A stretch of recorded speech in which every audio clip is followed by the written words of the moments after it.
Nga Uganda etambulira mu muggalo naddala Masinzizzo waliwo bannayuganda abaddukidde mu kkooti enkulu nga baagala kkooti eyimirize era esse akazito ku gavumenti eweekyanya Masinzizzo okuddamu okuweereza bannansi. Bano bagamba nti embeera Uganda mwewangaalira Katonda yayinza okwanukula nga n'olw'ensonga eyo kino kye kibawalirizza okuddukira mu kkooti. Tutambuza kati bw'otuteekako science n'otuteekako obukwakuliza bwe bayita SOPs obanga atugambye nti era tusigale nga tuli baggale kubanga niwe tunaakola nga tugoberedde ennono za kusinza. Omukisa gulina engeri gye gujja. Gwe wali olabye ye agenda mu ssabo n'atwala amateeka age mu ssabo aga science wali okirabyeko kati lwaki bakiteeka ku makanisa ne ku masinzizo amalala. Okitegeera ekyo kati ekintu ekyo tulina okukyegeneza nti nga bw'olaba nti mu science bayina emitendera gye bayitamu okufuna bye baagala ne mu ddiini bwe kiri olwaleero abantu bagudde eddalu abantu empisa zivudde mu bantu kubanga ffe abali obubi by'omwoyo tetusobola batuuka. Bano badde bakulembeddwamu Omusumba Wisdom Katumba Peter era nga wawabira Ssaabawolereza wa gavumenti minisitule y'ebyobulamu omuwandiisi w'enkalakkalira owa minisitule eno nga bagamba nti balinnyiridde eddembe ly'okusinza. Tubawaabira kwe kugenda mu maaso okutaliiko kkomo nga balinnyirira eddembe ly'okusinza mu ggwanga nga beekweka mu science.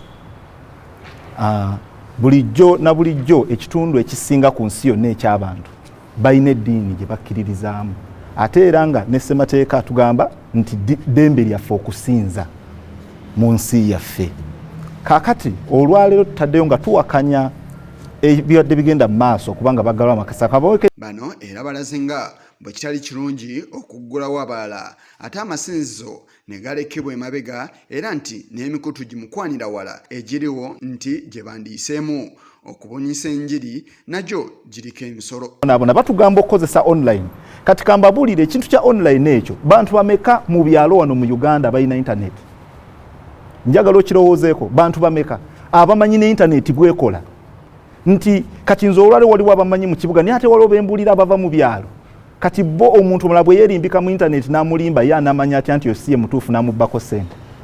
Kwegamba tulinga kutunda nsi yaffe bannansi ne tubakola ki ne tubatunda. Ekintu ekyo si kiki si kituufu era si kya bwenkanya. Munnamateeka Amos Bushaija atangazizza ku biruubiriddwa mu mpaaba yaabwe. Bwerese mu byenzikiriza tusobora okuggulawo ebitundu ebirala ekikuubo kiggule